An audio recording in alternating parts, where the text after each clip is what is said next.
Bom, uma bomba nuclear ela pode te matar de dois jeitos. Ou você pode morrer no blast, que é a explosão inicial, ou você pode morrer no fallout, que é a morte por envenenamento radioativo, tá bom?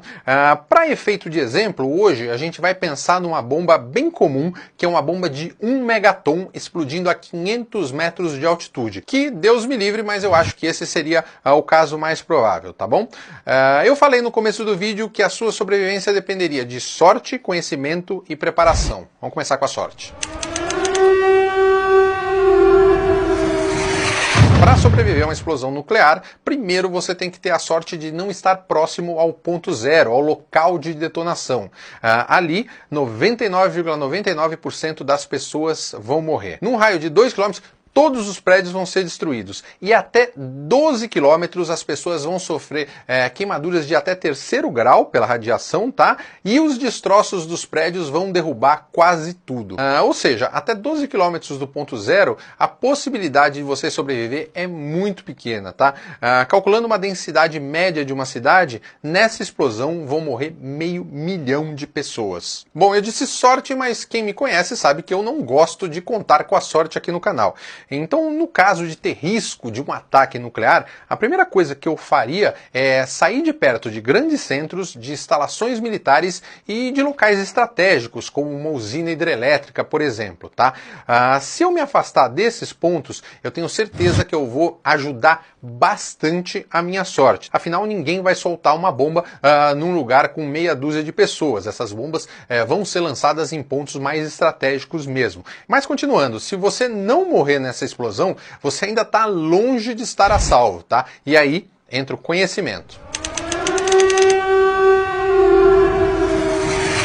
Uma explosão nuclear forma aquela nuvem em forma de cogumelo que todo mundo conhece. Essa nuvem é carregada de partículas radioativas. E essas partículas vão começar a cair em 15 minutos, tá? É claro que isso vai depender da geografia, do clima, né, do vento, da chuva, mas em 15 minutos elas vão começar a cair, causando envenenamento por radiação.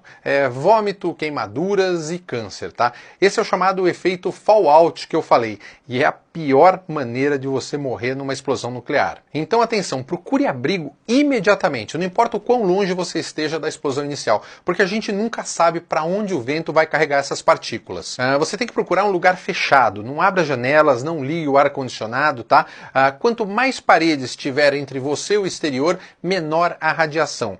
Se você não estiver em casa, tente talvez um túnel de metrô ou o miolo ali, o centro de qualquer construção grande de concreto, tá? Não tente fugir. Em 15 minutos não dá para você ir longe a pé. E se você pegar o carro, você vai ficar preso num congestionamento. E a lataria do carro não te protege da radiação. Então, use esse tempo para achar o melhor abrigo possível e fique lá. Agora, se não der tempo e você for pego por essa nuvem radioativa de partículas, tire a sua roupa devagar para não espalhar essas partículas pelo ar, de preferência longe de outras pessoas, tá? E tome um banho com sabão e shampoo. Quanto mais água corrente, melhor. Isso vai diminuir o dano, mas não se engane, o dano já está feito e você vai ter algum nível de envenenamento por radiação. Bom, se você não morreu na explosão e conseguiu abrigo rápido, aí entra o terceiro item da nossa lista, a preparação. Bom, os especialistas dizem que você deve ficar abrigado pelo menos 3 dias, sendo que o ideal seriam 2 semanas ou mais. Mas se você tem que ficar abrigado lá 2 semanas ou mais sem poder sair porque está chovendo partícula radioativa, então você vai precisar de água, comida, medicamentos de uso contínuo e outras coisas básicas. E não adianta você esperar que outras pessoas venham te ajudar a trazer mantimentos ou cuidar de você, porque se cair uma bomba atômica na sua cidade, provavelmente o Estado, o governo já era e ninguém vai poder chegar perto para te ajudar por causa da radiação, tá? Nesse caso, é cada um por si. As pessoas do lugar vão poder se ajudar num primeiro momento, mas depois, quando a fome e a sede começar a bater, isso vai virar cada um por si mesmo, tá bom? Então, prepare-se antes. Nunca é tarde demais até ser tarde demais. E esse é aquele momento que você deve estar se perguntando: o que adianta toda essa preparação se eu estiver na rua na hora da explosão e ter que me enfiar num túnel de metrô? Bom, é aí que entra o DNA do preparador.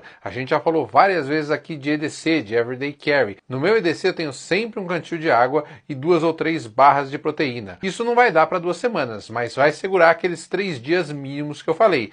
E aí eu posso pegar a minha Get Home bag, lembra que eu falei do DNA de preparador, e tentar ir para casa onde está o meu estoque de comida. Num próximo vídeo nessa série eu vou falar dos produtos que você precisa ter e as quantidades no caso de uma catástrofe, tá bom? Então inscreva-se aqui no canal e não esqueça de deixar o seu like. Bom, vamos parar um pouco aqui para pensar, tá? No caso de uma bomba nuclear explodir na sua cidade, só tem duas hipóteses. Ou isso é um ataque terrorista isolado, ou isso é o começo da Terceira Guerra Mundial. Porque se algum país soltar uma bomba nuclear em algum lugar, outros países vão revidar também com bombas nucleares. A explosão dessas dezenas, centenas, talvez milhares de bombas nucleares vão causar um inverno nuclear no planeta inteiro. Então estamos falando aqui que se isso acontecer, você vai precisar de uma preparação gigantesca, de um estoque muito grande de água, comida, remédios e outros itens, tá? Infelizmente, nesse caso, as nossas chances de sobreviver são pequenas, tá? Mas a gente não pode desistir, a gente não pode se entregar nunca, porque em uma situação de sobrevivência, para as pessoas resilientes, as soluções e as oportunidades sempre acabam aparecendo. Então, antes da dica extra, um resumo da ópera. Sorte para você não ser pego no blast da explosão inicial, conhecimento para você procurar um bom abrigo rápido e preparação para você ter como sobreviver o maior tempo possível nesse abrigo. Vamos para a dica. Bom, no caso de uma explosão nuclear, mesmo a 20 quilômetros de distância, tente evitar de olhar para a explosão, porque você vai ficar cego por alguns momentos, talvez algumas horas, tá? Eu sei que é difícil nesse caso de você não olhar para aquele cogumelo gigantesco, mas a claridade pode sim te cegar nesse raio de 20 até 50 quilômetros. Então, evite de olhar diretamente para a explosão.